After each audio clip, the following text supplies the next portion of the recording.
Bueno, ¿cómo me les ha ido el día de hoy? Espero que a todos bien. William, Juan, buenos días. Lorena, buenos días. Buenas noches. Bueno, vamos a mirar, Profesor Lorena. pues tú, Lorena, tú. Camila Ruiz.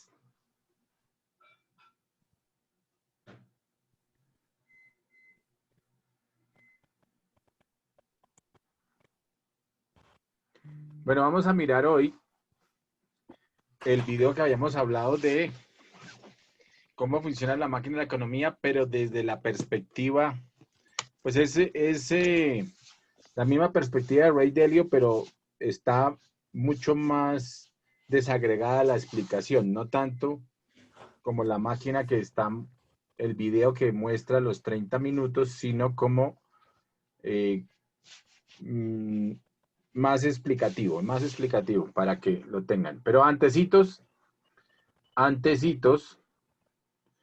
vamos a ver la clasificación de los bienes económicos, bienes y servicios económicos.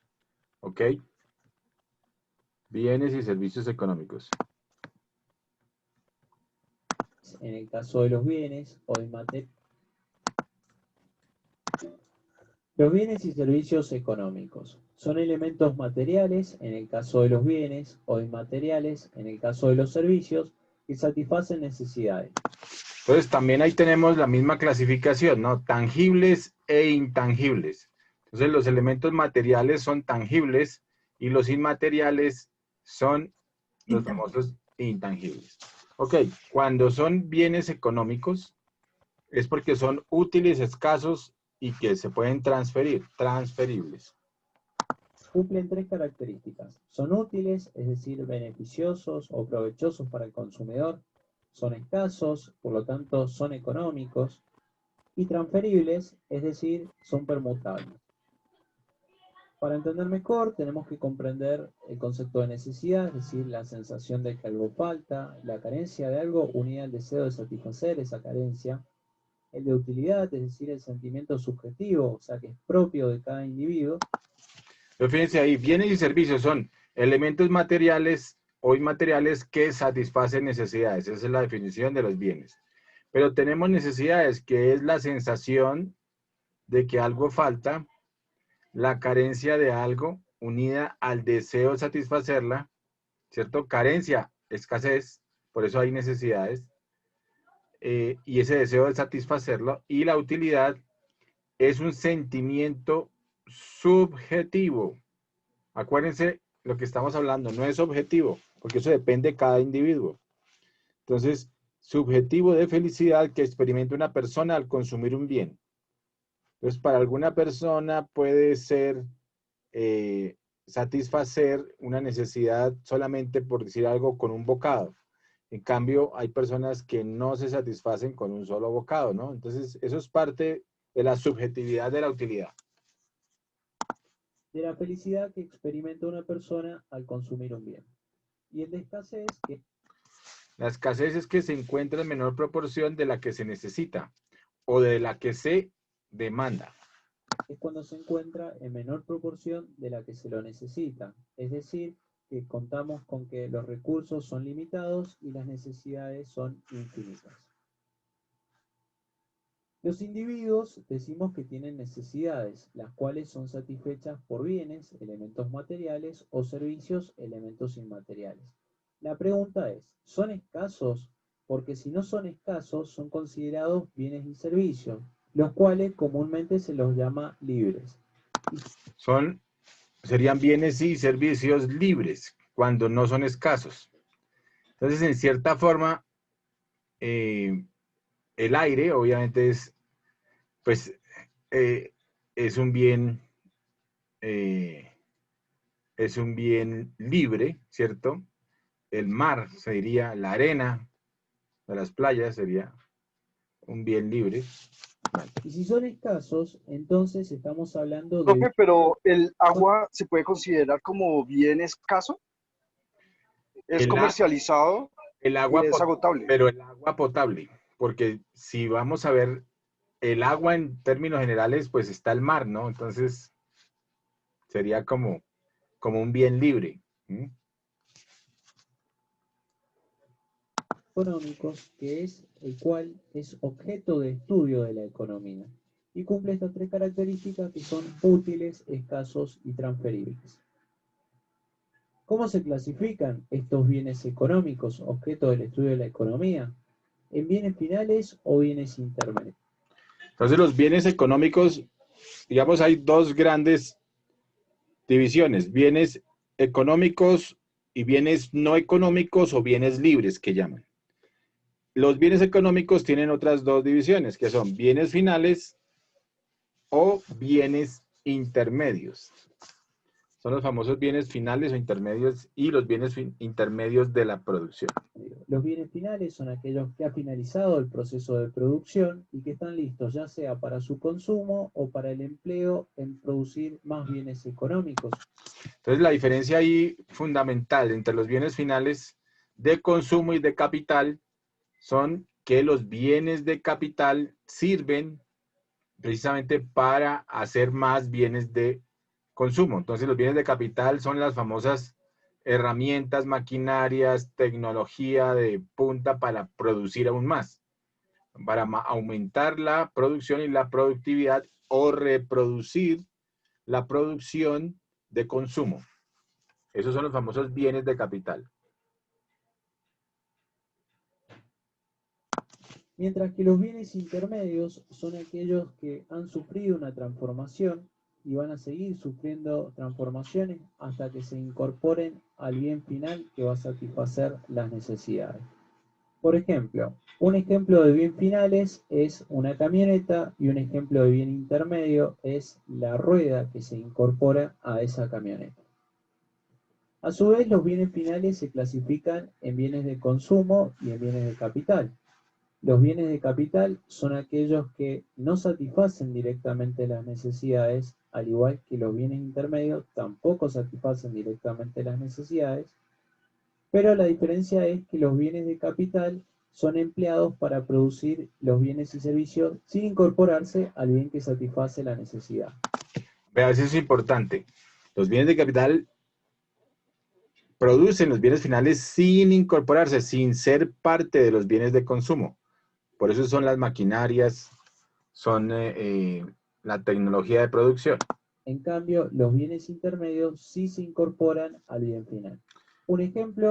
O sea, los bienes intermedios sí se incorporan al bien final. Hay bienes y también hay servicios intermedios de la producción. También el servicio intermedio de la producción se incorpora al bien final.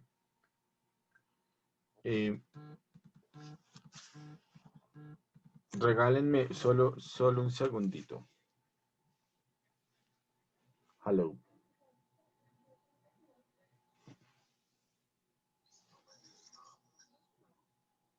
Kevin, ya te llamo, ¿bueno? Es que estoy dando clase, ¿vale? Chao. Chao. Bueno, entonces, el bien intermedio se incorpora al bien final, ¿no? Eso es lo interesante.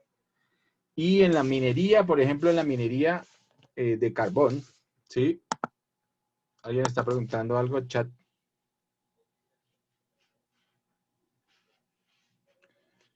Ah, miren eso, ¿quién está hablando? Edwin, que está con sombrero de levante, dice.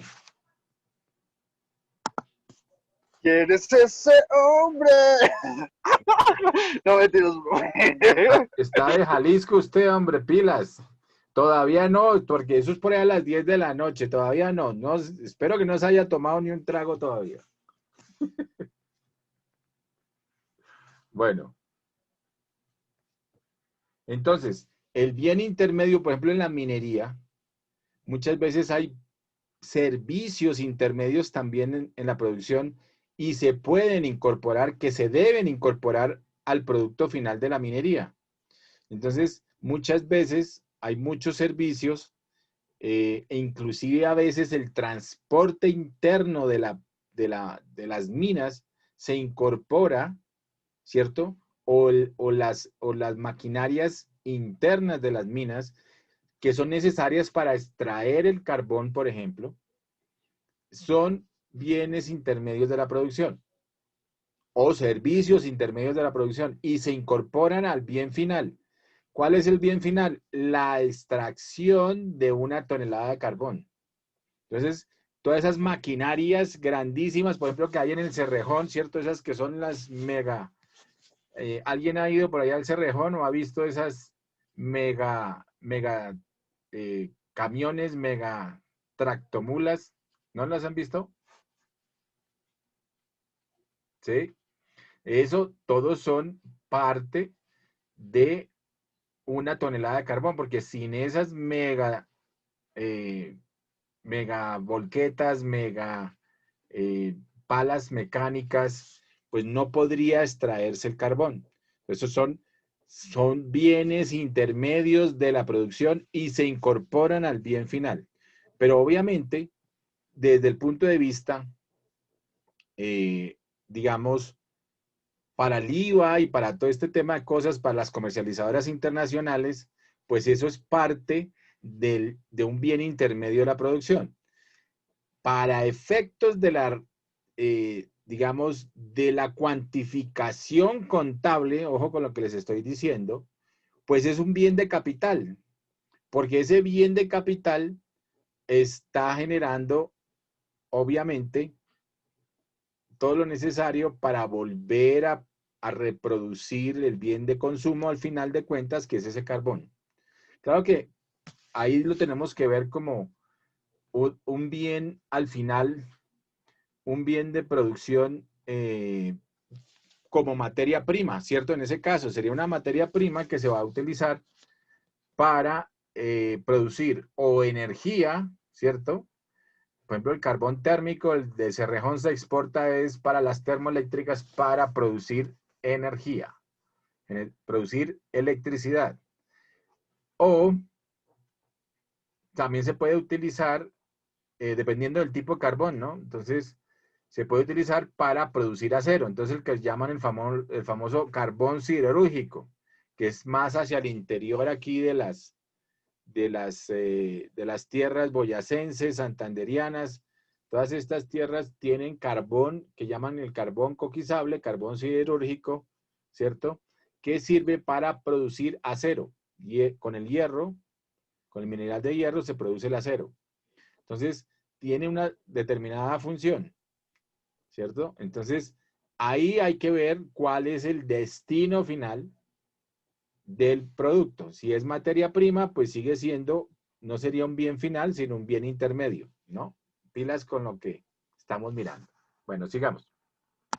De bien de capital podría ser el tractor que se lo emplea para extraer la materia prima. Los bienes de consumo son aquellos que satisfacen directamente las necesidades y estos se subdividen en bienes de consumo durable, es decir, su consumo dura más de un uso, como por ejemplo un televisor, o bienes de consumo no durable, es decir, se consumen con el primer uso, como puede ser un paquete de galletas.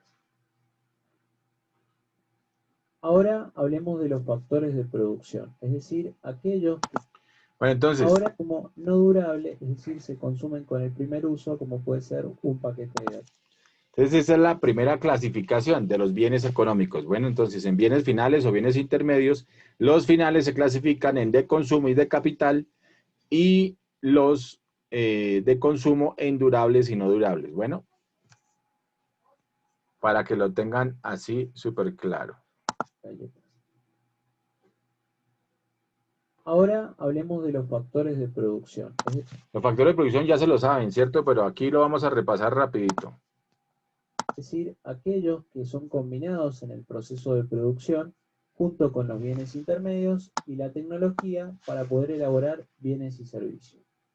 Estos son el capital, que hace referencia a los bienes de capital, como puede ser un edificio, la maquinaria, la tecnología, y su remuneración es conocida como interés. La tierra o naturaleza, que comprende tanto O sea, el capital, la remuneración o el pago, ¿cierto? El pago o el pago a ese factor de capital, a ese factor de producción, el capital, es el interés, ¿no? Es lo que se paga por ese capital. Decíamos que la tierra o naturaleza, pues la remuneración es la renta, el trabajo es el salario, y acá utilizan es la capacidad empresarial, que son los beneficios, pero lo trabajan en términos de residual, es decir, si hay beneficios, o sea, hay pérdidas o ganancias, ¿no? Entonces esa es la operación empresarial. Si uno hace bien la operación, pues va a tener utilidades, va a tener ganancias, beneficios. Si la hace mal, va a tener pérdidas. Entonces, por eso se habla de una remuneración residual, puede ser positiva o negativa. Tierra cultivable como la tierra urbana y los recursos naturales que puedan extraerse de ella, cuya remuneración es conocida como renta o también como alquiler. El trabajo, que corresponde a las facultades físicas e intelectuales que se utilizan en la producción de los bienes y servicios, y su remuneración se la conoce como salario. O la capacidad empresarial es aquella que se necesita para planificar, ejecutar y organizar la producción, donde su remuneración es residual, es decir, si tiene éxito va a ser positiva y si fracasa va a ser negativa. Los problemas de la economía. ¿Qué producir? ¿Cómo producir? ¿Y para quién producir? El interrogante a la primera pregunta, ¿qué producir?, hace referencia a los tipos y cantidades de bienes y servicios, pues son los consumidores que a través del sistema de precio nos van a decir cuáles son sus preferencias, nos van a revelar las preferencias para que el productor sepa qué es lo que tiene que producir. El cómo producir hace referencia a elegir la combinación más eficiente desde el punto de vista técnico y económico. Es decir, los productores se van a preocupar por minimizar los costos para obtener mayores ganancias. Entonces ahí están las dos cosas. Minimizar los costos, ¿cierto? Hacer los ahorros, pero sobre todo minimizar costos para ampliar el margen de utilidad. Y a la postre aumentar, optimizar, ¿cierto? Maximizar la utilidad. Entonces estamos optimizando, tanto reduciendo costos como maximizando beneficios. Y el para quién producir hace referencia a quiénes se les va a vender, es decir, cómo se va a distribuir la producción. Y para ello hay que tener en cuenta si nuestro producto está dirigido a las personas que poseen el ingreso para poder demandarlo.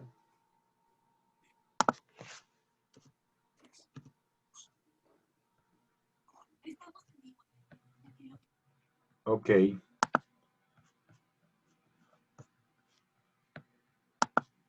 Bueno, vamos a compartir ahora la plataforma. Volvemos aquí a la plataforma. Ahí estamos viendo la plataforma, el tema de hoy, ¿no? Sí, señor. Ok. Entonces, este es cómo funciona la máquina de la economía. Esto es un recorderis, tal vez lo vimos en alguna otra materia, pero este está muy bien explicado más despacio y por eso lo vamos a mirar. Obviamente, todo está en función cómo funciona la máquina de la economía y por qué se forma el ciclo económico. Aquí nos da la explicación de por qué se forma el ciclo económico. Entonces, ¿cuáles son las 4 fases del ciclo económico? Alguien que me diga. A ver, Rubén.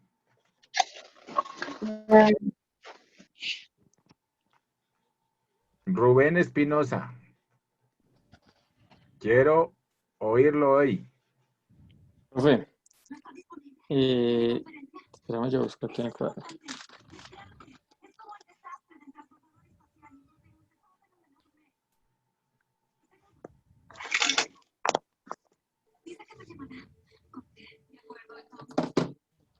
¿Cuáles son las 4 fases?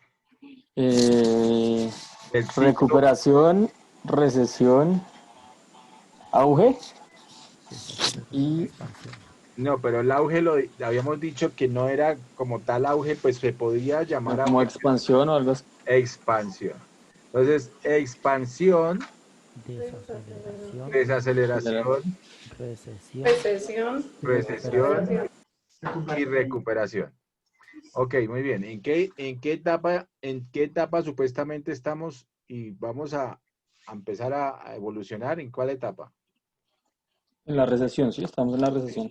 Estamos en recesión. Técnicamente hablando, ¿por qué se da esa recesión? Ya se les había dicho.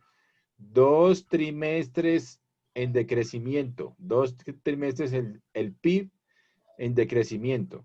Entonces, cuando los 2 trimestres seguidos comparativos con el año inmediatamente anterior dan decrecimientos en el Producto Interno Bruto, estamos técnicamente en recesión y eso es lo que está pasando, y no solamente en Colombia, sino en el mundo entero. El mundo entero está en recesión. Hace poquito ya creo que les había contado, Australia es tiene recesión y es la primera vez casi en 30 años que está en ese proceso.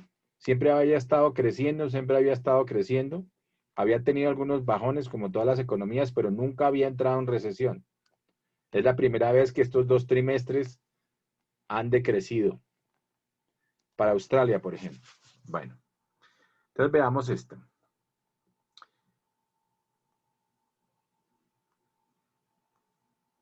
Veamos, antes de ver de la máquina de la economía, esta es otra forma de mirarlo. Sigan trabajando el tema de expansión, desaceleración, recesión y recuperación. Esta es otra forma de verlo, ¿cierto?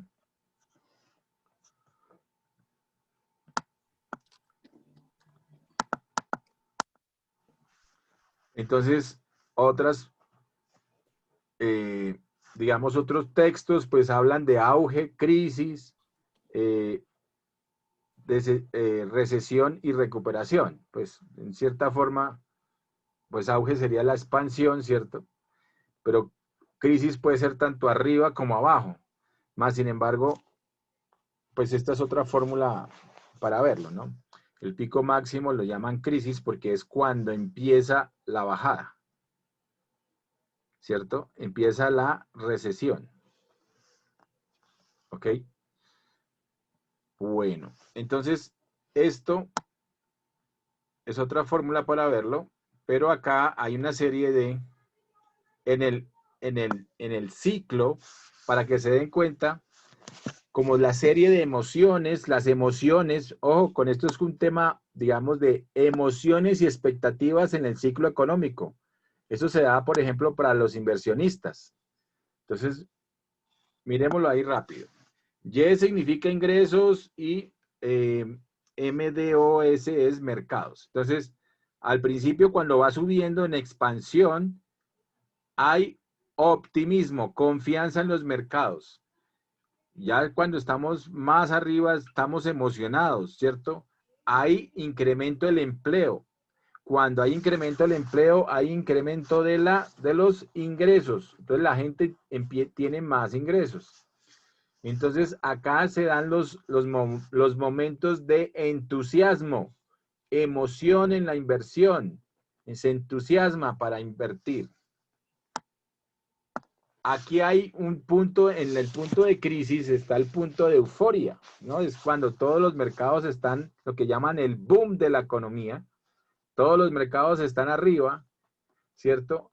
Y desafortunadamente es un momento crítico porque se subestima el riesgo, se hacen muchas inversiones, pero empieza a suceder lo que sucede en la economía, como es cíclica, se empiezan a dar momentos difíciles, empieza la ansiedad, bajan los mercados, empiezan a bajar los ingresos, ya hay lo que se llama la negación o autoengaño sobre la realidad. Miren lo interesante de esto. Aquí la gente dice, no, el mercado todavía está bien, el mercado puede recuperarse. Entonces hay negación, hay autoengaño. Después ya vienen etapas, miren, la parte contraria de la curva, muy abajo, ya entrando en todo el tema de recesión, pues hay mucho miedo. Hay incertidumbre, miedo e incertidumbre en este punto. Ya cuando está más abajo y está perdiendo dinero, los inversionistas, tenemos desesperación, aumenta el desempleo, es lo que estamos ahorita, mire.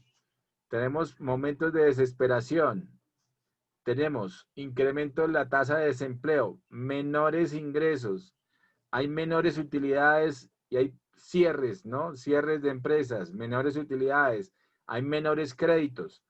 Por eso hay una recapitulación en la economía, ¿cierto? Empieza a existir un tema de desprendimiento. Desprendimiento. Estamos en depresión, ¿cierto? Y ya cambiando esa curva, esa curvatura, cuando se ha recapitulado y se empieza a buscar la recuperación, empezamos de nuevo a tener sentimientos de esperanza, alivio y optimismo, y otra vez vuelve y empieza el ciclo. ¿Sí? Es lo interesante de las emociones en las curvas, y es una emoción, o sea, es el ciclo con las emociones del ser humano, ¿no? Es un ciclo. Entonces, ¿qué tenemos de conclusiones por acá interesantes?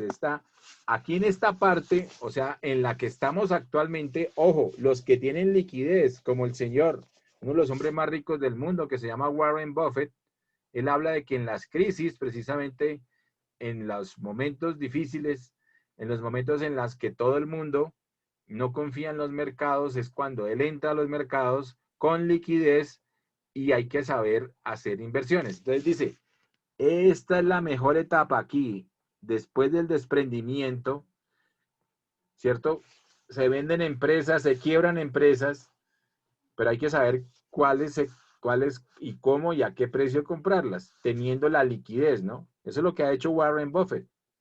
¿Y qué tipo de acciones? Cuando están las acciones muy bajas, que están en esta época, entonces hace el análisis de inversionista, obviamente riesgo, incertidumbre, análisis de riesgo de inversión y qué coberturas puede tener, ¿cierto?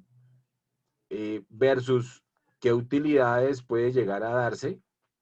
Entonces, si está barata la acción, si está barata la empresa, pues hace la inversión porque tiene la liquidez. Compra barato,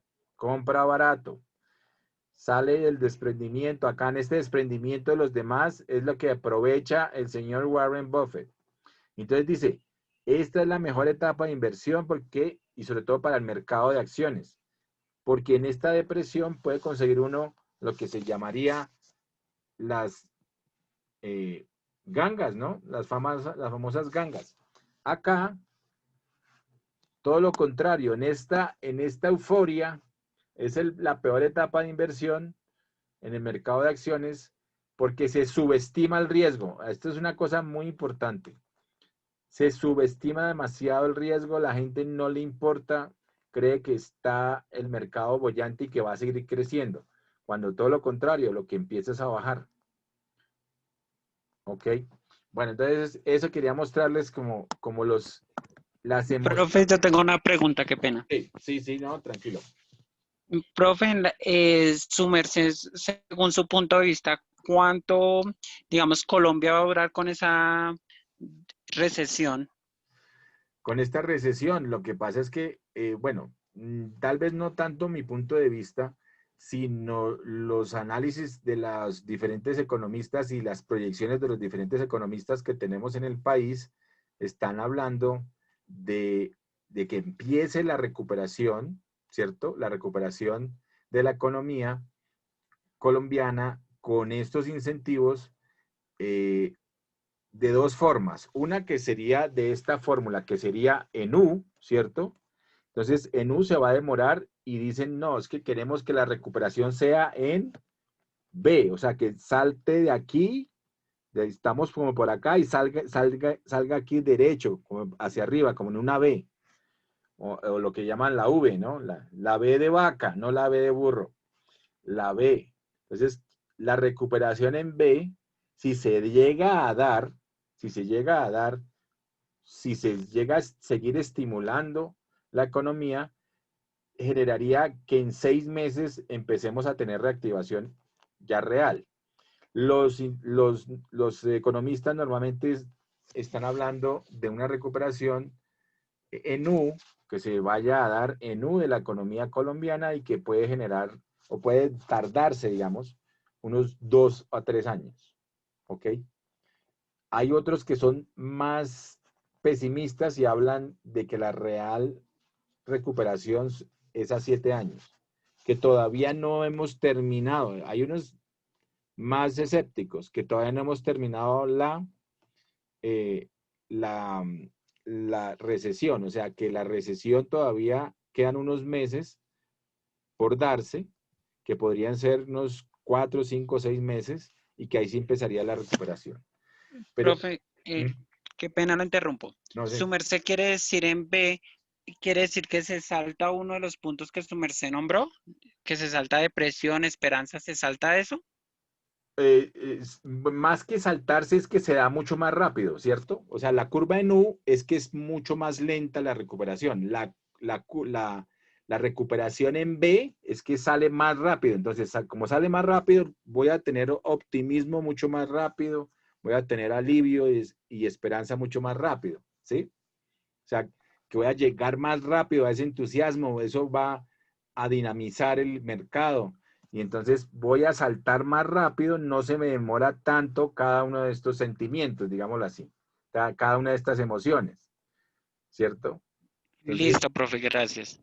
eso es lo que ellos están hablando de recuperarse en B para que salgamos rápido pues, y nos recuperemos rápido, o en U, que es una recuperación más lenta, ¿ok? Vale, entonces tenemos acá.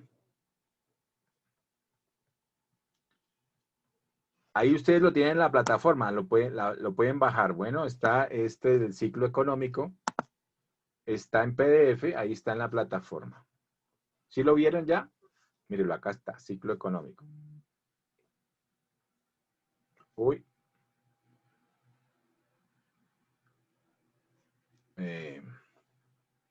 Me sacó. Ya nos volvemos a meter. Listo, ya estamos ahí. Entonces, acá están los ciclos económicos, los que ya habíamos visto, pero en este punto, en la clase número 7, que es la de hoy, tenemos acá en PDF los ciclos económicos. ¿Listo? Lo pueden bajar y lo pueden mirar. Bueno, entonces ahora sí vamos a ver la máquina de la economía, cómo funciona. Apuntemos, esto es bien interesante. Hoy los vamos a desglosar más despacio para que lo tengamos bien en cuenta. Ojo que va a haber preguntas, obviamente, de este video el lunes. El lunes es el parcial. El primer parcial, 30%. Estudien este fin de semana, por favor. Bueno, cuando permite asignar recursos de manera eficiente y generar ingresos que luego permitan pagar la deuda. La economía funciona como una máquina simple. No obstante, hay muchos que no logran entenderla o no se ponen de acuerdo acerca de cómo funciona. Y esto ha llevado a mucho sufrimiento económico. Aunque pueda parecer compleja, en realidad, la economía funciona de una forma simple y mecánica. Está compuesta por muchas piezas simples y muchas transacciones simples que se repiten constantemente. Son transacciones impulsadas básicamente por la naturaleza humana, que juntas forman las tres principales fuerzas que impulsan la economía. Número 1. Incremento de la productividad. Entonces, esos son tres principales fuerzas para que lo apunten, lo tengan claritico. ¿Cuáles son las tres principales fuerzas? Las tres principales fuerzas de la economía. Entonces, las tres principales fuerzas de la economía, ¿cierto? son el incremento de la productividad, que es lo que están hablando acá, las deudas de a corto plazo y las deudas de largo plazo. Esos son las tres fuerzas que dinamizan la economía. Tres fuerzas que dinamizan la economía. Entonces, la primera, incremento de la productividad. La segunda, las deudas de, el ciclo de deuda a corto plazo, se llama así, el ciclo de deuda a corto plazo. Y la tercera, el ciclo de deuda de largo plazo. Número 2, el ciclo de deuda a corto plazo. Y número 3, el ciclo de deuda a largo plazo. Ahora veremos estas tres fuerzas y cómo al unirlas creamos una buena plantilla para rastrear los movimientos económicos y así lograr entender qué es lo que está pasando. Comencemos por la parte más simple de la economía, las transacciones. Entonces, la parte más simple de la economía, la compraventa, las transacciones. Pagar bienes y servicios. Pagar, cumplir con las ofertas y demanda de bienes y servicios y los diferentes mercados de factores, ¿cierto? Porque tenemos el mercado de factores. A ver, ¿cuáles son los 4 mercados que vimos en el flujo circular del ingreso? ¿Cuáles son esos 4 mercados? Para que los tengamos clariticos. El mercado de factores de producción, 1. El mercado de bienes y servicios, ¿cierto? Digamos que podríamos arrancar por ese. Mercado de bienes y servicios, el tradicional. El segundo es mercado de factores de producción, con sus respectivas remuneraciones. El tercero. Familias y el cuarto empresas. ¿Empresas, profe? No, mercados, ojo, ojo, esos son agentes, estoy de acuerdo con ustedes, esos son agentes. Mercado internacional. El mercado internacional, muy bien, y el mercado financiero. ¿Ok? En el flujo circular del ingreso tenemos esos 4 mercados. Acuérdense. El mercado de bienes y servicios. El mercado de los factores de producción. ¿Cierto? El mercado, el interno, que yo les decía que se había formado con la intermediación. El mercado financiero, de los bancos, obviamente, de los intermediarios financieros.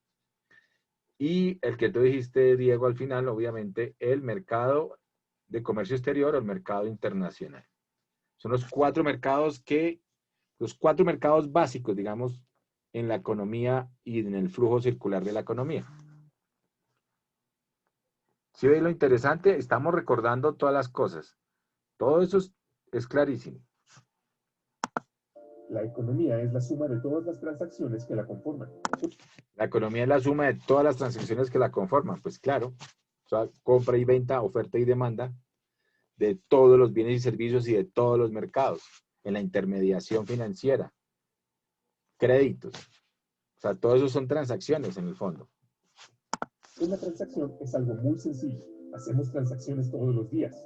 Cuando compramos algo, creamos una transacción. Una transacción se da cuando un comprador intercambia dinero o crédito a un vendedor por bienes, servicios o activos financieros. O sea, cuando hay oferentes en unos mercados, en este caso el mercado financiero o mercado de bienes y servicios, y se paga con la famosa tarjeta de crédito, eso es crédito, o con el efectivo, ¿cierto? Pero ahora casi todo el mundo tiene tarjeta de crédito, ¿cierto? Todo se está pagando y se está maximizando, digamos, el uso de la tarjeta de crédito, y a raíz de toda la situación de la pandemia también y de pedir a domicilio, de estas cosas, se dinamizó mucho el tema de las tarjetas de crédito, ¿no? Tarjeta débito, tarjeta crédito para los pagos, para las transacciones.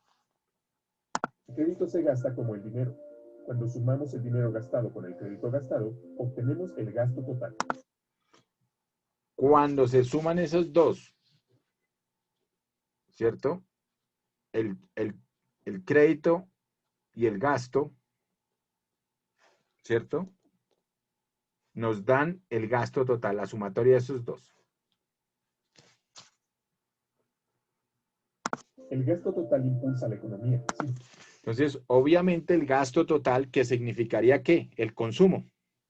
Cuando gastamos, ¿cierto? En nuestros bienes y servicios, en ropa, todas estas cosas, comida, obviamente, y cuando lo pagamos, ya sea con efectivo o con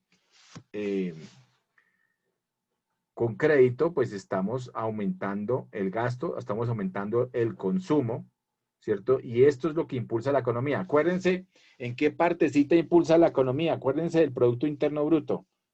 Producto Interno Bruto igual a ¿qué? Al consumo más la inversión, más el gasto público, más exportaciones, Menos importaciones. menos importaciones. Entonces, ahí, ¿cómo impulsa la economía este gasto total?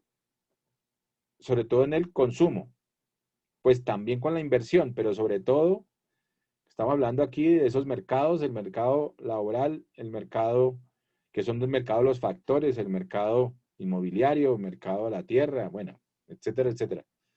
Eso es el mercado de los factores de producción. Con el mercado financiero, que nos da créditos, ¿cierto? Entonces sumamos ahí esas dos, nos dan las tarjetas de crédito para gastar, entonces aumenta nuestra capacidad de consumo. Por eso, no sé si a ustedes les ha pasado, eso a veces les llegan a uno casi que le regalan la tarjeta de crédito, precisamente muchos lo envainan a uno con las tarjetas de crédito porque esa es una forma obviamente de estimular el consumo, estimular el gasto. Entonces uno empieza a gastar y paga intereses, ¿no? Paga intereses de tarjetas de crédito. Y hasta el principio le dicen, no, durante un año no va a haber gastos de nada, durante un año no sé qué y sí sé cuándo. Pero la letra menuda dice que desde la primera utilización usted tiene que pagar la cuota manejo. Entonces, desafortunadamente, si la utiliza, pues obviamente ahí empieza a pagar, ¿no? Hay bancos que sí mantienen las cláusulas y ese tipo de cosas, pero por lo general es todo un manejo de la letra menuda, ¿no? Esa letra menuda en todos estos contratos de tarjetas de crédito y de los seguros y toda esa vaina, se llama en microeconomía y para eso hay toda una teoría que se llama la información asimétrica. Es decir, que nosotros no tenemos la misma información de la que tienen los otros agentes económicos, ¿cierto? O los intermediarios financieros. Pero eso lo vamos a ver un poquito más adelante cuando veamos la teoría, los mercados, sobre todo en teoría de juegos, del tema de la información asimétrica. Pero eso se da en todos los mercados, en los contratos, en la interrelación entre los agentes económicos, pues hay normalmente información asimétrica. La información asimétrica en los mercados, ¿no? Bueno. Divides la cantidad gastada entre la cantidad vendida, obtienes el precio. Y eso es todo. Entonces, la cantidad gastada sobre la cantidad vendida nos da el precio, ¿cierto? La cantidad gastada tanto en efectivo, pues en plata, como en crédito. Porque esto es todo lo que se gastó. Entre todas las... entre todo lo vendido, ¿cierto? Nos da el precio, la cantidad vendida. Eso es una transacción, el pilar de la máquina económica. Las transacciones impulsan los ciclos y fuerzas de la economía. Las transacciones impulsan el flujo y los ciclos de la economía. Las transacciones son la base de la economía, compra y venta en los mercados, de las transacciones en todos los mercados. De modo que, al entender las transacciones, entendemos la economía. El mercado está conformado por todos los compradores y todos los vendedores que transitan con el mismo propósito.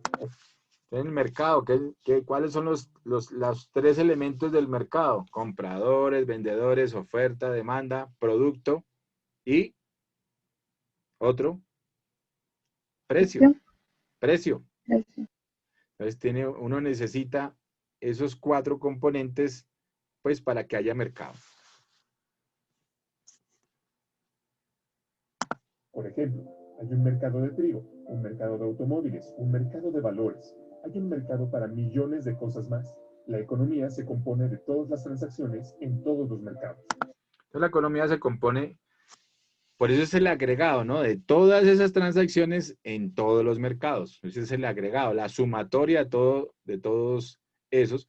Y por eso decimos que si la economía tiene muchas transacciones, tiene mucho consumo, tiene mucha inversión, tiene mucho gasto público y todas sus consecuentes transacciones en los mercados, ¿cierto? Si el Estado está invirtiendo, si el Estado está pagando, si el Estado está contratando, si los inversionistas o los empresarios como tal, obviamente están creciendo sus fábricas, están aumentando la producción, están invirtiendo cada vez más, ¿cierto? Invierten en bienes para consumo final, en bienes intermedios, ¿cierto? O bienes de capital, compran mucho más bienes de capital, incluida la tecnología, para aumentar la producción y a su vez la productividad en sus empresas, ¿cierto? Entonces están moviendo la economía, se está moviendo, está haciendo crecer la economía.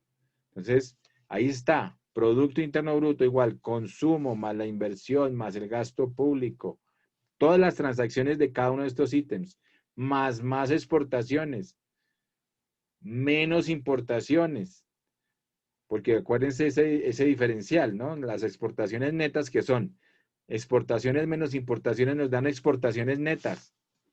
Pero si esas exportaciones netas son negativas, pues me va esa a decrecer en sector externo, me va a hacer negativa el crecimiento, me va a ayudar a decrecer, no a crecer.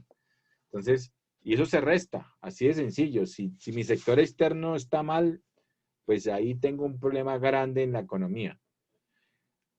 Porcentualmente, como aporte al Producto Interno Bruto, hay países en los que su comercio exterior es tan grande, estilo China, que prácticamente el comercio exterior hace parte del 70, del 80% del Producto Interno Bruto. A diferencia de otros países que pues la tiene más controlado y no es tan fuerte. El comercio exterior normalmente de los países cuando es fuerte, pues es un componente muy alto en el Producto Interno Bruto. Entonces China y Estados Unidos pues tienen esos componentes muy altos en su Producto Interno Bruto. Por eso el comercio exterior para ellos es fundamental. Nosotros acá tenemos tema de comercio exterior muy mal y está como entre el 25-30%, ¿cierto? No es tan grande.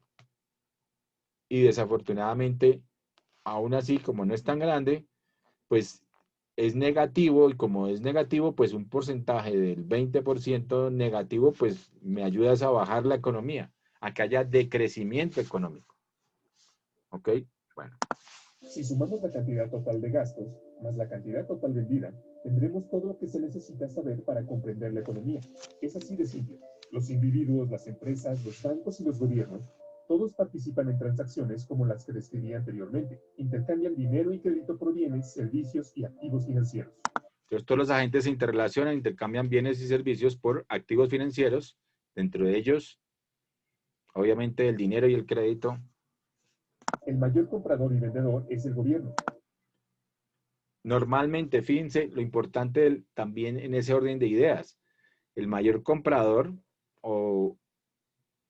y que lo hace vía licitación, normalmente de bienes y servicios para el Estado, ¿cierto? Es el Estado como tal, es el gobierno de turno que hace esa función. Que consta de dos brazos importantes, el gobierno central, que recauda impuestos y gasta dinero, y el Banco Central, que es... Entonces tienen los dos instrumentos, digámoslo así, el gobierno como tal y el Banco Central. Los bancos centrales ya les había contado yo que tienen, precisamente para poder manejar mejor la economía, tienen esa particularidad de ser independientes. ¿sí? O sea, se manejan de forma independiente, no tienen que depender del gobierno, precisamente para poder manejar mejor la economía. Es diferente de otros compradores y vendedores porque controla la oferta monetaria y el crédito en la economía. Lo hace Controla la oferta monetaria y el crédito en la economía, ¿cierto? Lo que está circulando de billetes, monedas, etcétera, etcétera, y de títulos monetarios, también lo tiene controlado el Banco, para nosotros el Banco de la República, el Banco Central de nosotros es el Banco de la República. Y también las tasas de interés de los créditos, para la tasa de interés interbancaria, que también, dado la situación de la pandemia, al 1 de septiembre bajaron la tasa de crédito interbancaria, quedó como en el 2%, si no estoy mal. al influir en las tasas de interés e imprimir dinero nuevo. Por estas razones, como veremos, el Banco Central es un jugador importante en el flujo del crédito. Quiero que prestes atención al crédito. El crédito es la parte más importante de la economía. El crédito es la parte más importante de la economía y la que hace su función principal en generar los ciclos económicos. Si no existiera el crédito, tendría que existir solamente la productividad como factor, ¿cierto?, de rendimiento y de movimiento en la economía, pero sería mucho más lento. Los créditos precisamente hacen que uno aumente su capacidad de consumo rápidamente en un momento determinado, y para pagar esos créditos a futuro, pagarlos con intereses, debemos ahorrar o dejar de consumir en un futuro, así tengamos mayores ingresos, ¿cierto? La idea es que podamos tener, digamos, los ingresos mayores suficientes para pagar el capital más los intereses de los créditos, ¿cierto? O sea, nos prestan con una tasa de interés, ese es el capital, nos prestan a una tasa de interés y la idea es que nosotros seamos tan productivos, lo suficientemente productivos para aumentar nuestros ingresos, que podamos pagar el capital más los intereses. Probablemente la menos entendida. Es la parte más importante porque es la parte más grande y la más volátil. Así como los compradores y vendedores van al mercado a realizar transacciones, los acreedores y prestatarios van allí con el mismo propósito.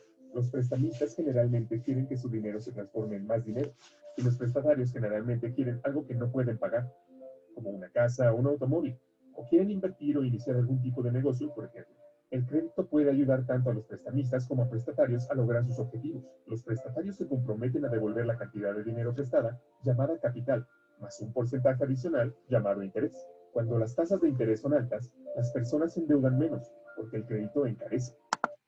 Claro, porque es el dinero caro, ¿no? Cuando la tasa de interés está muy alta, pues la gente le da aversión al crédito, es decir, no se endeuda tanto, ¿no? Entonces, por eso, la estrategia en este momento, obviamente, para incentivar la economía, de bajar las tasas de interés del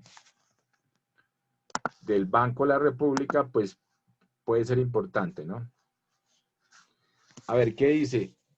La ley de la vida dice, hay que ahorrar siempre el 20% de lo que ganes y no es juego. Me puse en esa tarea y miren que cuando finalizó el trabajo quedó plata para montar negocios y salir de farra. No, ese sí ya es otra teoría. Para salir de farra, no, me preocupa. Bueno. Cuando las tasas de interés son bajas, las personas adquieren más créditos porque se vuelve barato. Cuando los prestatarios prometen pagar la deuda y los acreedores confían en ellos, en ese momento se crea el crédito. Cualquiera de las dos personas puede aceptar crear crédito de la nada. Parece simple, pero en realidad es complicado porque el crédito... Entonces, ¿quiénes son los principales prestamistas en el sector, en el mercado financiero? ¿Quiénes son? Los bancos. Los bancos, ¿cierto? Los bancos son los principales prestamistas y obviamente por esa labor, bueno, inclusive ahorita en la pandemia estaban diciendo que que iban a tener problemas, que estaban teniendo problemas obviamente por la cartera morosa, porque la gente ha dejado de pagar, pero porque no hay ingresos, ¿cierto? Entonces la situación ha estado obviamente muy difícil, bajos ingresos, desempleo, y entonces ha afectado a todos los sectores, a todos los mercados. Pero yo con todo respeto diría que ellos ellos realmente no se han metido la mano al drill. Yo lo que digo es, ellos en vez de ganar tanto han dejado de ganar, que es otra posición. No han ganado tanto, pero siguen ganando. Pero para ellos no ganar más que el año anterior, para ellos es pérdida. Entonces, ojo que eso es un sofisma realmente. Para mí es que no han ganado lo que esperaban ganar, ¿no? Profe, pero es que finalmente van a terminar ganando, porque ellos sí o sí se les paga o se les paga. Claro. Entonces, Profe, y adicional todo ese tema de alivios que han dado los bancos son falsos, porque lo que hacen es pasar la cuota para el final y la cuota va con los intereses del mes que se facturó. Adicionalmente, las tasas de los créditos efectivamente bajaron, pero las de los CDTs, que es la captación, también bajaron. O sea, lo recuperan por ahí, por la captación de los clientes. claro, el banco nunca va a perder. Sí, los bancos no pierden. Y los bancos, pues dejarán de ganar, ¿no? pero no es que estén en pérdidas, pero ellos lo plantean así, ¿no? Ellos lo plantean así como para buscar una especie de apoyo, respaldo del gobierno, montando un escenario un poquito riesgoso y complicado, pero la realidad es otra, ¿no? Bueno. Tienen nombres diferentes. Cuando el crédito es creado, se convierte en deuda. La deuda es un activo para prestamista, pero un pasivo para el prestatario.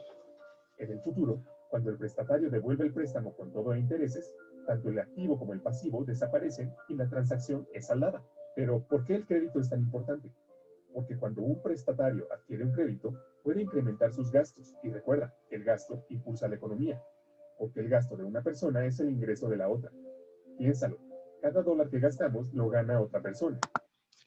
Sí, eso es lo interesante. Cada platica que nosotros gastamos, pues se reparte obviamente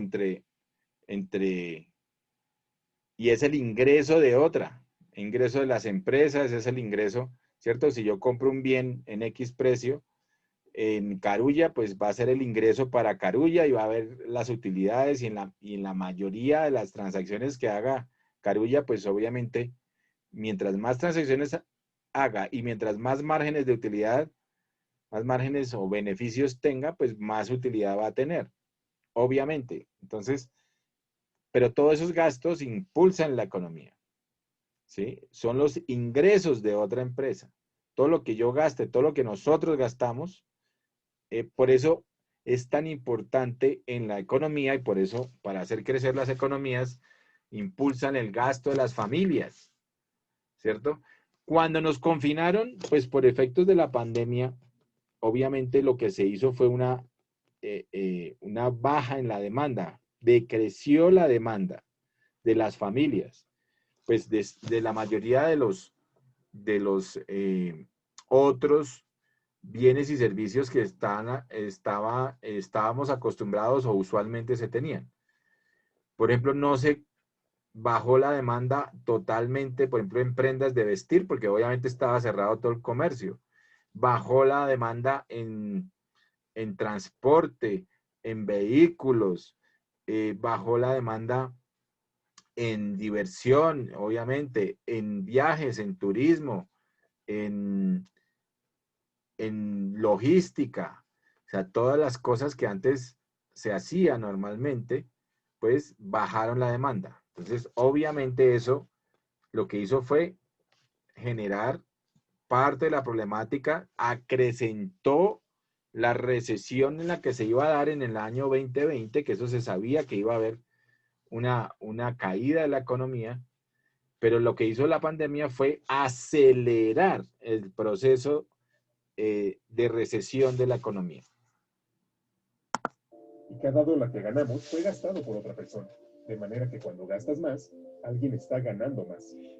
Cuando los ingresos de alguien aumentan, los prestadores están más dispuestos a prestarle dinero porque ahora son más confiables. Un prestatario digno de confianza cumple con dos características: la capacidad de pagar y una garantía. Tener grandes ganancias en relación a la deuda le permiten al prestatario poder pagar.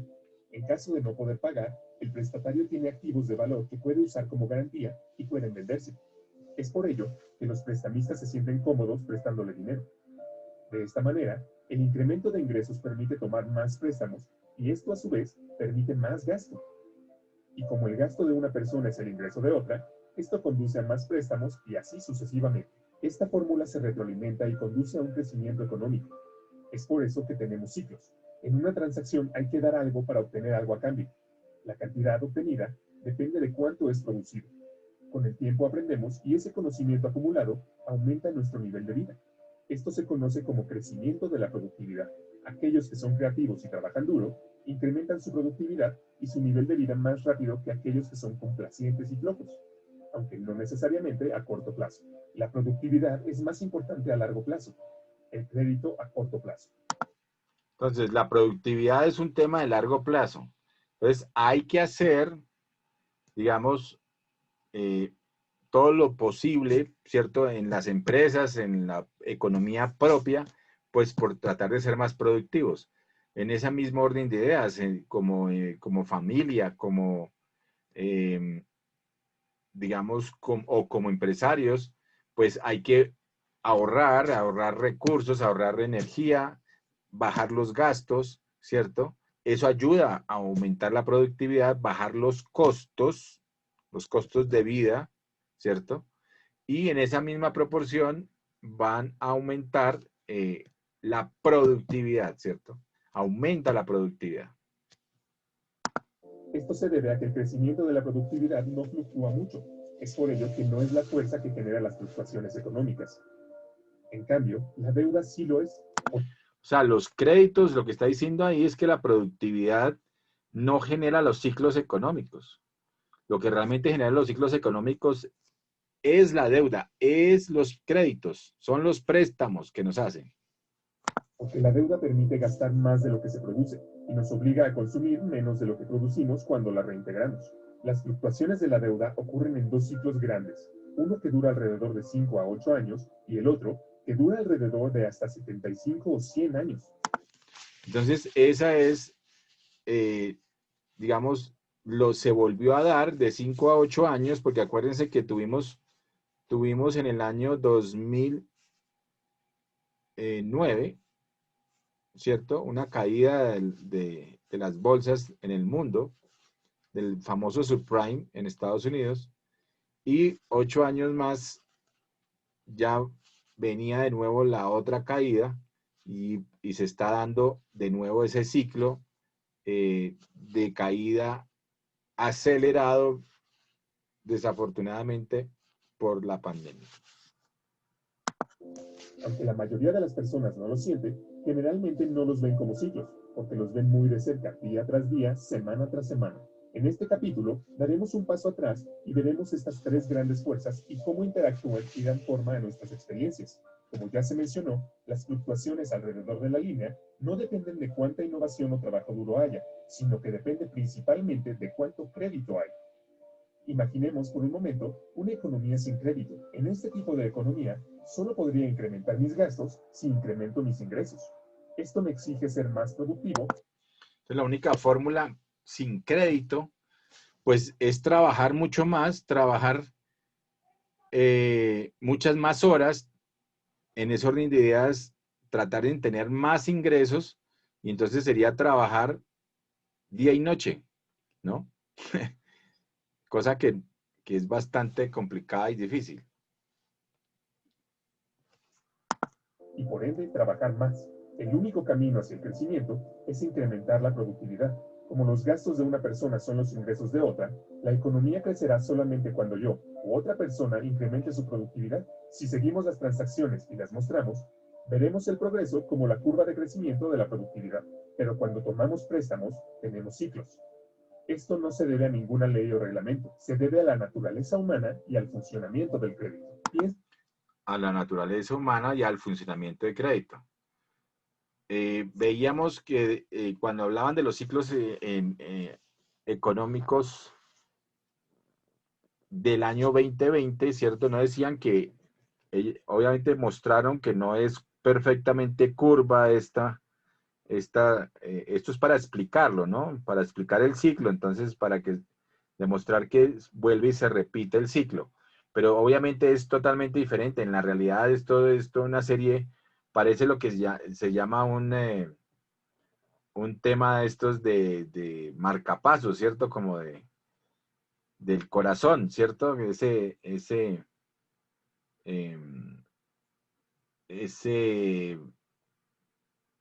¿cómo se llamaría eso? Como ese mapa que le ponen a uno, del examen del corazón, ¿no? Parece cuando se tiene taquicardia o no se tiene... ¿Electrocardiograma? El electrocardiograma, exacto, gracias.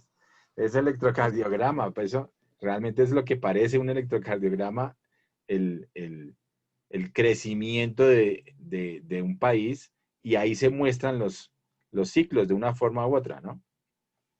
Eso lo veíamos en el otro video. Piensa en el crédito como una forma de estirar los gastos. Para comprar algo que no puedes pagar, tendrás que gastar más de lo que ganas.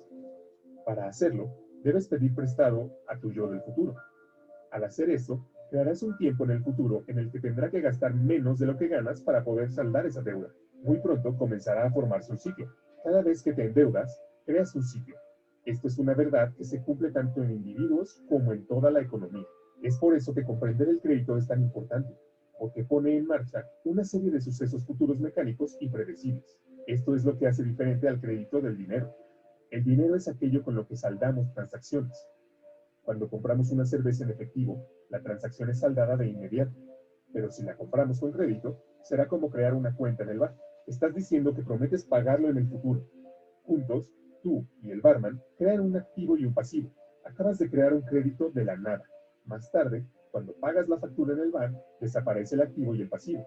La deuda es cancelada y se liquida la transacción. En realidad, la mayoría de lo que la gente llama dinero es crédito. La cantidad total de crédito en los Estados Unidos es de alrededor de 50 millones de dólares, y la cantidad total de dinero es de aproximadamente 3 millones de millones. No lo olvides, en una economía sin crédito, la única forma de aumentar los gastos es produciendo más, pero en una economía crediticia, también puedes aumentar los gastos adquiriendo deudas. Como resultado, hay más gastos en la economía crediticia y permite que los ingresos crezcan más rápidos que la productividad a corto plazo, pero no a largo plazo. Ahora bien, no me malinterpretes. El crédito no es necesariamente algo malo que siempre causa ciclos. El crédito es malo cuando financia un consumo excesivo que no se puede saldar. Sin embargo, es bueno cuando permite asignar recursos de manera eficiente y generar ingresos que luego permitan pagar la deuda. Por ejemplo, si pides dinero prestado para comprar un televisor grande, esto no genera ningún ingreso para pagar la deuda. Pero si pides dinero prestado para comprar un tractor, y este tractor te permite cosechar más y ganar más dinero, entonces podrás pagar la deuda y elevar tu nivel de vida. En una economía crediticia, podemos seguir las transacciones y observar cómo el crédito crea crecimiento. Permíteme darte un ejemplo. Digamos que ganas $100,000 al año y no tienes deudas. Eres lo suficientemente confiable como para pedir prestado $10,000 en una tarjeta de crédito, por ejemplo, para que puedas gastar $110,000, incluso si solo ganas 100,000. Debido a que tu gasto es el ingreso de otra persona, alguien más gana $110,000. La persona que ganó 110,000 y no tiene deudas puede pedir prestado 11,000, por lo que puede gastar 121,000 a pesar de que solo ganó 110,000.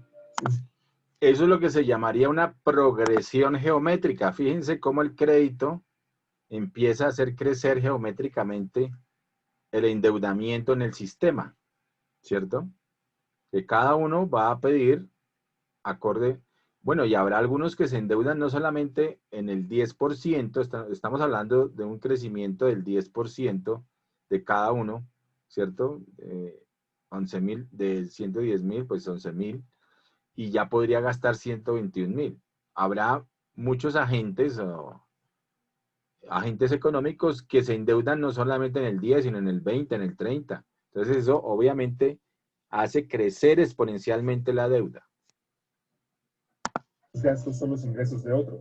Y si seguimos las transacciones, verás cómo este proceso funciona como un patrón que se retroalimenta. Pero recuerda que los préstamos crean un ciclo, y si el ciclo sube, en algún punto caerá. Esto nos lleva a un ciclo de deuda a corto plazo. A medida que aumenta la actividad económica, observamos una expansión, la primera fase del ciclo de la deuda a corto plazo. Los gastos continúan aumentando y los precios comienzan a subir. Esto se debe a que el crecimiento del gasto es impulsado por el crédito, que puede crearse inmediatamente de la nada. Cuando la cantidad de gastos e ingresos crece más rápido que la producción de bienes, los precios suben. A esto se le conoce como inflación. Para el Banco Central, demasiada inflación es algo problemático. Entonces, la inflación es la subida indiscriminada de los precios en el mercado, en la economía, en un determinado periodo, ¿cierto? Entonces, cuando hay mucha inflación, ¿cierto? El Banco de la República entra a controlar, ¿cierto?, la tasa de inflación, y para eso tiene, pues, la política monetaria, vía créditos, vía tasas de interés, no créditos, vía expansión monetaria o manejo del flujo monetario, y también la tasa de interés. Con base en eso, pues, puede manejar la inflación. Eso lo hace el Banco de la República. Al ver que los precios suben, el Banco Central sube las tasas de interés. Con tasas de interés más altas, menos personas pueden permitirse pedir dinero prestado, y el costo de las deudas existentes sube. Suben los pagos mensuales de nuestras tarjetas de crédito, por ejemplo. Como las personas adquieren menos deudas y tienen pagos más altos, les queda menos dinero, por lo que el gasto se ralentiza. Y dado que el gasto de una persona es el ingreso de otra, los ingresos disminuyen y así sucesivamente. Cuando las personas gastan menos, los precios caen. A esto lo llamamos deflación. Entonces, en los últimos meses con la pandemia hemos tenido deflación, ¿no? Han bajado en algunos bienes, ha bajado los precios, y por eso ha generado este tema de la recesión. La actividad económica disminuye y tenemos una recesión. Si la recesión es demasiado fuerte y la inflación ya no es un problema, el Banco Central reducirá las tasas de interés para impulsar todo nuevamente. Con tasas de interés más bajas, los pagos de la deuda se reducen y los préstamos y gastos se incrementan. Eso fue lo que acaba de hacer el Banco de la República en Colombia. Bajó la tasa de interés para tratar de reactivar la economía. Es así como vemos otra expansión. Como puedes ver, la economía funciona como una máquina. En el ciclo de la deuda a corto plazo, los gastos están limitados solo por la voluntad de los prestadores y prestatarios de proporcionar y aceptar crédito. Cuando el crédito se puede obtener con facilidad, hay expansión económica. Cuando el crédito no se obtiene fácilmente, hay recesión. Y recuerda, este ciclo está bajo el control del Banco Central. Por lo general, el ciclo de deuda a corto plazo dura de 5 a 8 años y ha estado ocurriendo una y otra vez durante décadas. Pero ten en cuenta que la parte inferior y superior de cada ciclo terminan con más crecimiento que el ciclo anterior y más deuda. ¿Por qué? Debido a que las personas lo presionan.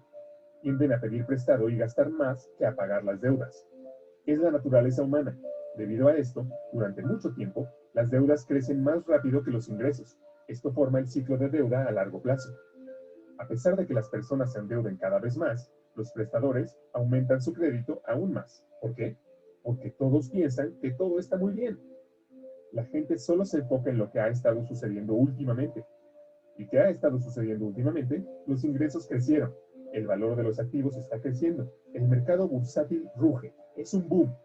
Conviene adquirir bienes, servicios y activos con dinero prestado. Cuando las personas hacen mucho de esto, lo llamamos una burbuja. Entonces, a pesar de que las deudas crecían, los ingresos crecían casi tan rápido como para compensarlas. Ahí son las famosas burbujas, ¿no? La burbuja inmobiliaria que se dio precisamente en el 2009, fue lo que se dio en Estados Unidos.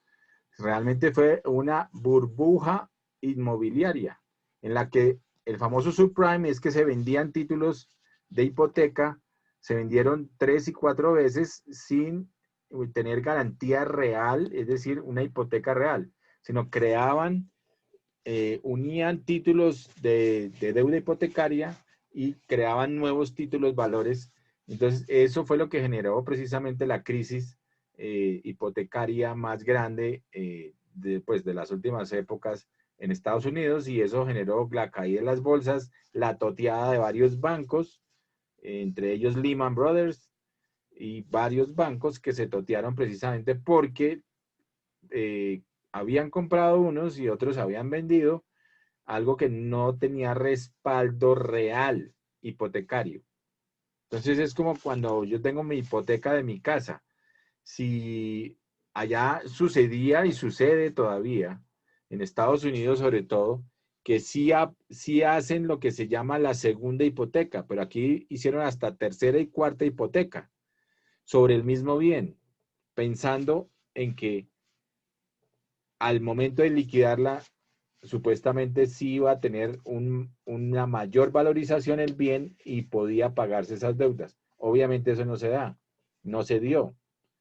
Y entonces se dio una crisis tan fuerte que inclusive si habían casas que valían en determinado momento, por ejemplo, llegaron a costar $1,500,000, con la crisis las estaban rematando en $150,000, es decir, 10 veces menos,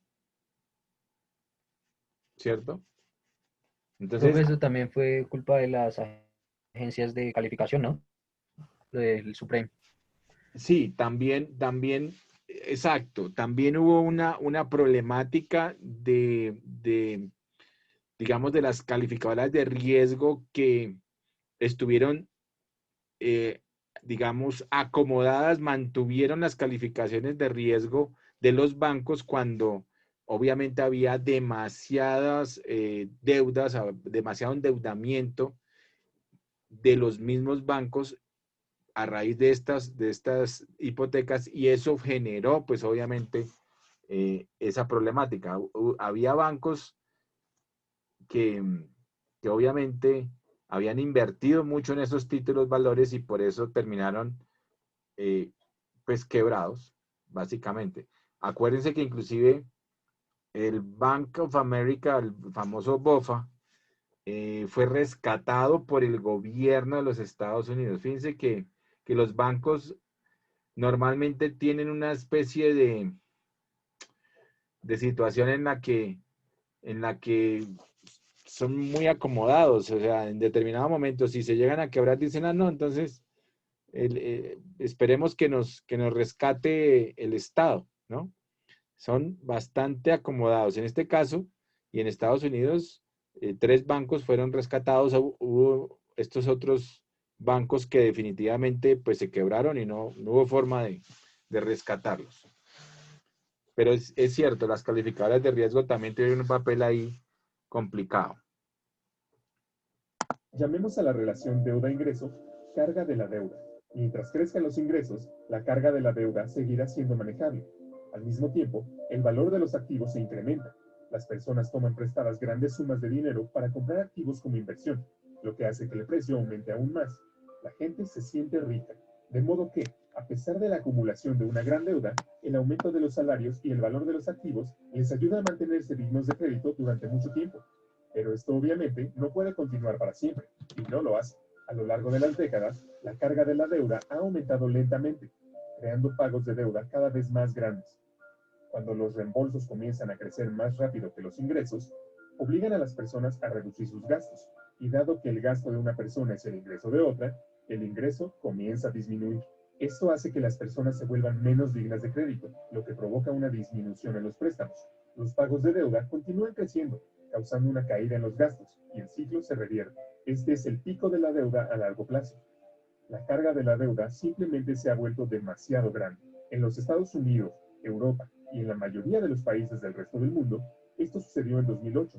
Sucedió por la misma razón que en Japón en 1989 y en los Estados Unidos en 1929. La economía comienza a desapalancarse. Las personas reducen el gasto, los ingresos caen, el crédito desaparece, los precios de los activos caen, los bancos sufren, el mercado de valores falla, las tensiones sociales crecen y toda la situación comienza a realimentarse en el sentido contrario. A medida que los ingresos disminuyen y los pagos de la deuda aumentan, también lo hacen los prestatarios, quienes dejan de ser dignos de crédito. El crédito se agota y los prestatarios ya no pueden pedir prestado suficiente dinero para pagar deudas. Para llenar este vacío, los prestatarios se ven obligados a vender sus activos. La prisa por vender activos abrumará al mercado, la bolsa colapsa, el mercado inmobiliario se hunde y a los bancos se les complican las cosas. A medida que los precios de los activos caen, el valor de la garantía de los prestatarios cae también, haciéndolos aún menos dignos de crédito.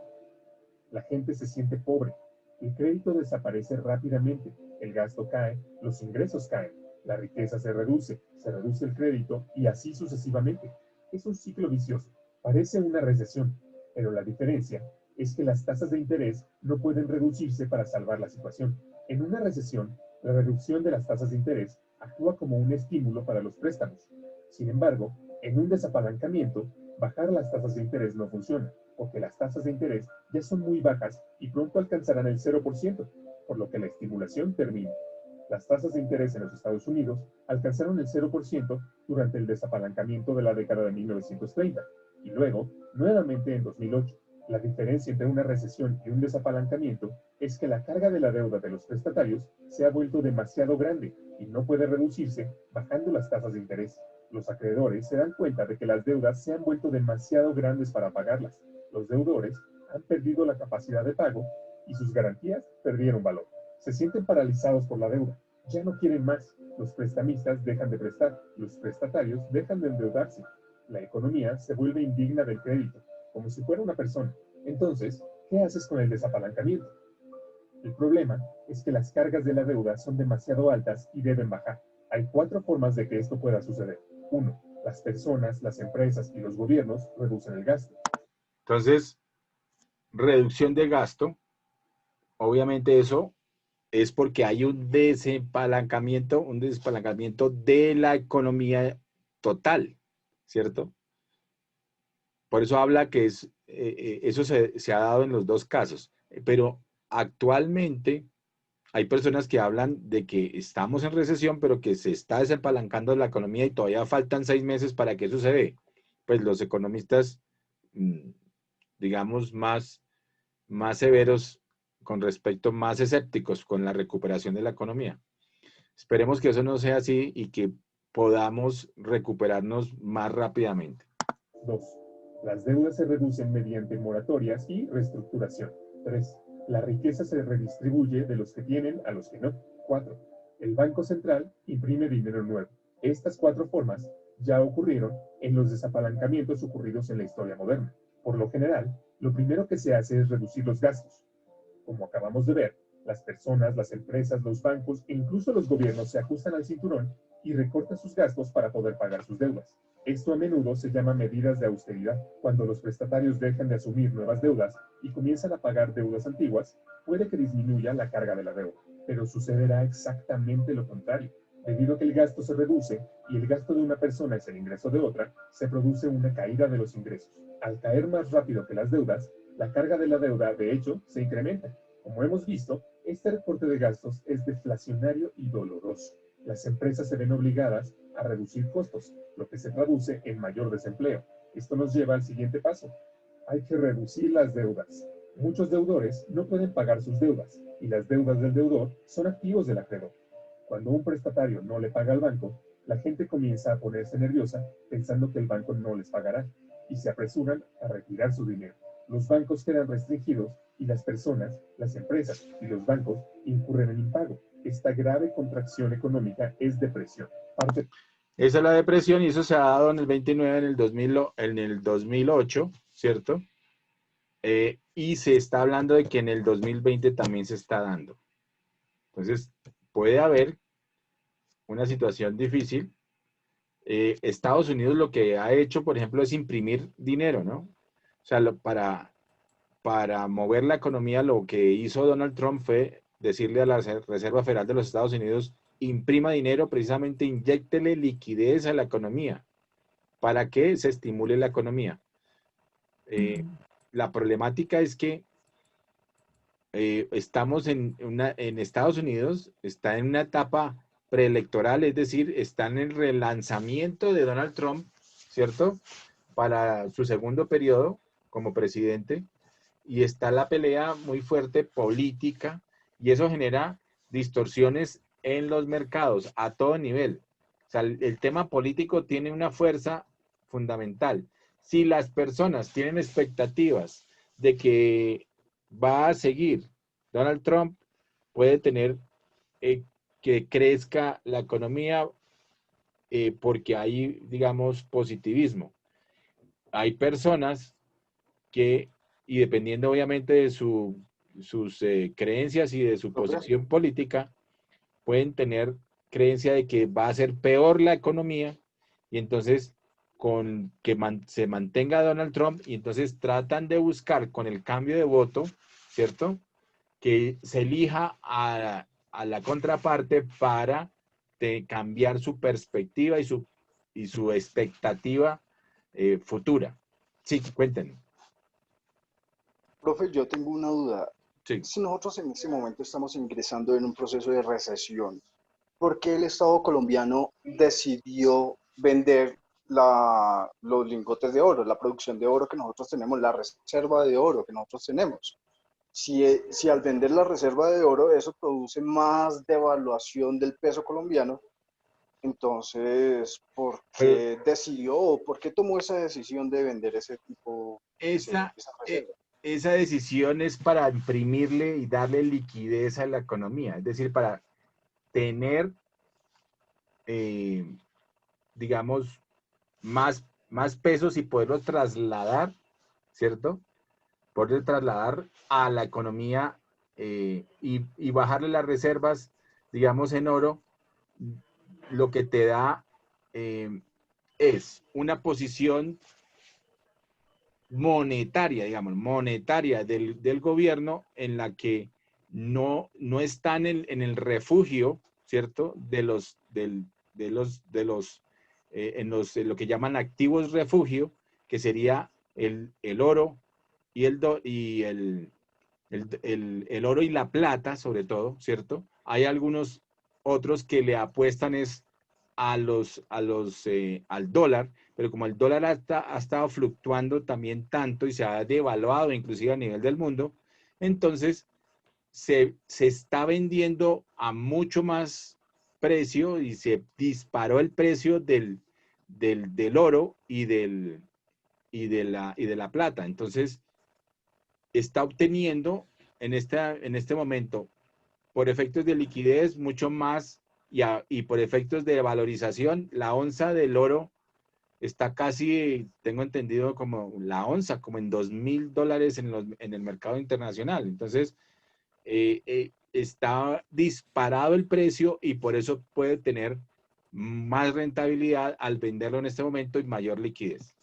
¿Sí? Aunque me parece irracional, porque así como nos mostrabas en esta clase, profe, cuando uno entra en un estado de recesión, cuando uno entra en un estado de la curva negativa, uno procede o la parte del mercado personal es ahorro, es a no gastar tanto. Entonces, ¿por qué el Estado decidió vender en un momento en donde, pues sí, obviamente se necesitaba sostener los recursos, pero como tal, ¿por qué decidió vender los recursos en un momento en donde nos encontramos como tal en crisis y no decidió vender ese tipo de recursos? Es que decir, vender el oro como tal, el oro, la reserva colombiana, en un estado de recesión, en un estado de crisis, pues es como decir, yo te regalo todas mis propiedades a un precio de huevo. Sí. Pero no es a lo precio. decidió vender en un precio, en un momento donde hay bonanza. Cierto, pero es que es el momento en el que se disparó el precio del oro, por lo que te digo. Se volvió los activos refugio. Entonces, la mayoría de las personas, ¿cierto? Y los inversionistas están invirtiendo en oro. Es decir, acumulando oro, acumulando plata como activo refugio y no, por ejemplo, en dólares, por la fluctuación que ha tenido los dólares. Y entonces, la utilidad, digámoslo así, que tiene el Estado al vender es mucho mayor y le va a imprimir esa liquidez a la economía. Lo que pasa, acuérdate que el Estado, y eso lo hace obviamente el que maneja las reservas, pues es el Banco de la República y lo hace bajando esos intereses, la tasa de interés, vendiendo reservas, ¿cierto? Y entonces eso lo hace para estimular la economía. Profe, una pregunta. Sí, Pero si el dólar se supone que está devaluado, ¿qué importa que el oro esté más caro en dólares y el dólar igual está valiendo menos? sí, pero digamos, como uno lo que hace es, el inversionista como tal, lo que hace es comprar en donde se mantenga el valor y el precio, o donde uno crea que se está valorizando mucho más, pues es vender el oro. Obviamente, la posición que uno diría que el Estado, pues a través del Banco de la República, debería haber tomado era no vender esas reservas, sino mantenerlas. Pero como lo que se necesita es imprimirle liquidez a la economía, pues tiene que tomarla de ahí, de las reservas internacionales, en oro. O Pero sea, yo son no, o sea, estrategias esas, de expansión. Eso es una estrategia que se llama estrategia de expansión monetaria, que no es muy popular. Obviamente no es popular porque uno lo que creería es que deberíamos mantener antes las reservas, ¿cierto? Pero por efectos de la expansión monetaria que se requiere para dinamizar la economía, pues el Banco de la República empieza a hacer este tipo de cosas. Por ejemplo, bajó la tasa de interés también. Bajó las tasas de interés para que se traslade esa baja tasa de interés a los créditos a través de los bancos, porque es la tasa de intermediación, la tasa interbancaria, para que supuestamente tiene que llegar rápidamente una baja tasa de interés a los créditos de los ciudadanos y de los empresarios sobre todo. Esas son las estrategias que se tienen para ¿qué? Reactivar la economía y hacer que de nuevo tratar de expandir, o sea, que de nuevo se expanda la economía. Pero esas son estrategias de política monetaria, ¿sí? profe, pero ese tipo de estrategia es lo mismo que decir yo en ese momento estar vendiendo acciones de Ecopetrol, cuando en ese momento el Senado de la República ha negado el fracking como tal. O sea, como tal le está diciendo, Ecopetrol en ese momento no tiene más ingresos que las reservas de petróleo que tiene en ese momento en Colombia, que son 5 años aproximadamente. Ya no tiene fracking. Entonces, si yo, sabiendo eso, pongo en venta las acciones de Ecopetrol, se me van a bajar, se me van a poner en quiebra, se me van a poner a precio de huevo. Entonces, ¿por Cierto. qué Colombia tomó esa decisión de vender las reservas de oro? No solo las reservas de oro, son prácticamente las del galeón de las que encontró hace 2 años. Sí. ¿Por Por eso qué? te digo, pero es que eso es un tema de política monetaria. Entonces, esa es la decisión que ha hecho, digamos, la junta directiva. Esa es una decisión que toman en la junta directiva del Banco de la República. Y miran qué políticas y qué estrategias monetarias empiezan a imprimirle a la economía. Dentro de esas es, para efectos de expansión monetaria, vender reservas internacionales. No es popular, como te digo. Por ejemplo, lo mismo que pasó, lo que hemos hablado de que podrá tener negocios internos, podrá hacer, pero bueno, este caso es política monetaria. No le veo, como dicen, el negocio ahí. El tema de Avianca, que es apoyar, por ejemplo, la aerolínea supuestamente de Colombia, pues tiene toda una estrategia para mantener el sector logístico y sector de aerolíneas, pero también es una medida totalmente impopular. Es una medida para mí también inequitativa, pero es una estrategia de todas maneras del gobierno para de nuevo impulsar el sector turismo.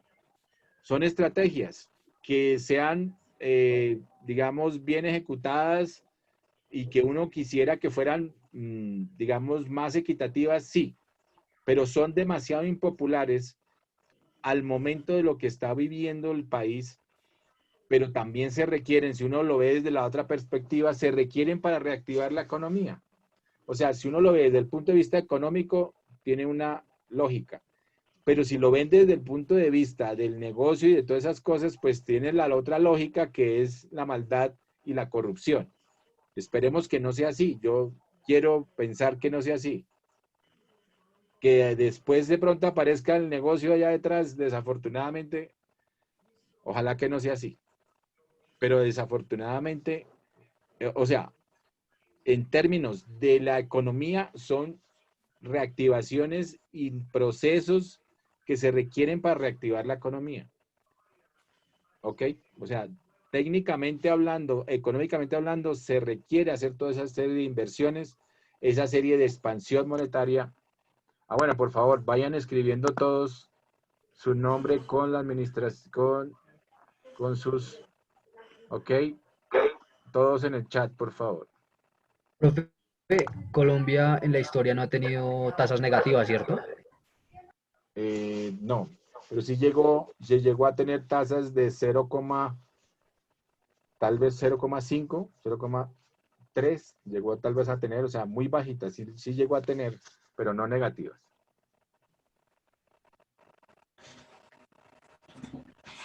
Ok, muchachos, bueno, entonces nos Otra vemos. duda, profe. Profe, espera. Otra duda. Si el Estado colombiano, si el IPC colombiano entra en un estado negativo, el sueldo colombiano, ¿hay posibilidad de que se reduzca? Es decir, el salario mínimo pase de 900, de 800 algo, de 833.000 a 700. ¿Ahí alguna vez ha pasado eso en la historia o eso es pura ficción? Que yo recuerde, no. Lo que pasa es que no se ha aumentado en la misma proporción que la inflación. Entonces, lo que se hace, lo que se ha llamado es que lo que ha pasado, pues en realidad es que el salario mínimo anualmente se ha desfasado versus la inflación. Entonces está desfasado. Lo que decimos es que no se ha incrementado en la misma medida de la inflación año a año, entonces el salario mínimo está desfasado.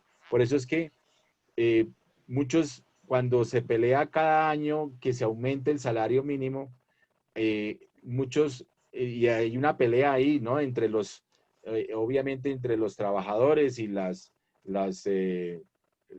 gremios, pues, de los trabajadores, ¿cómo se llama esto? Los sindicatos y el Estado, porque no incrementan lo que quiere y entonces dicen, estamos desfasados y desajustados casi 10 años, ¿cierto? Eso es lo que está pasando. Entonces, siempre ha habido un desfase con respecto a la inflación, o muchas veces, a duras penas, vamos a suponer, sube el 4%, la inflación es del 4%, y entonces hacen un ajuste del 3%.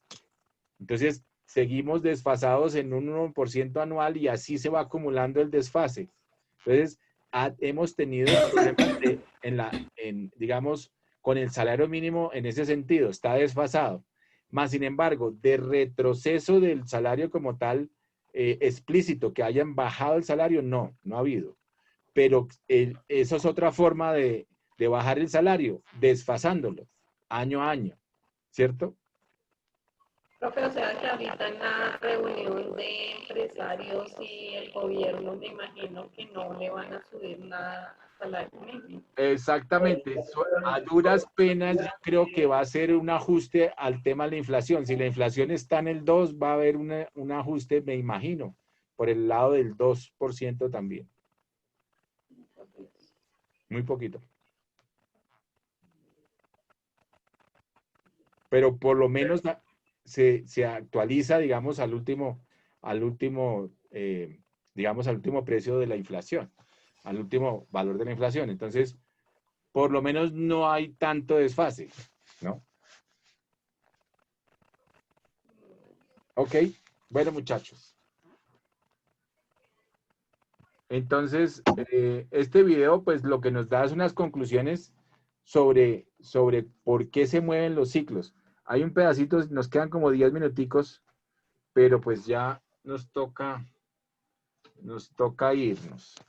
En todo caso, ahí hay unas preguntas, va a haber unas preguntas de este video. Por favor, termínenlo este fin de semana de ver. Quedamos en el punto, en el minuto 17. Entonces, son 26 minutos. Quedan como 10 minuticos para que lo miren. Bueno. Por favor. Tarea. Ver el resto del video. Gracias, profe. ¿Ok? Gracias, profe. Bueno, Ya, muchachos, muchas nos gracias. vemos. Profe, muchas Bendiciones noches. para Muchas todos. gracias. Buenas noches. Buen fin de Chao, profe. semana. No se Chao, vayan profe, gracias. por allá a perder tanto el tiempo y menos tanto trago, por favor. Nada de esas cosas. Tranquilo, profe, poquito trago. Eso. Ok, Hay profe. que hacer Ok. la reactivación. Uy, no, profe, alcohólica. gas. Digo, hay que hacer la reactivación, profe. Ah, sí, pero Sí. reactivación anímica sin trago. Por ahí con yogur. Con miel. Bueno, nos vemos. Gracias, profe. Chao. Chao. Chao.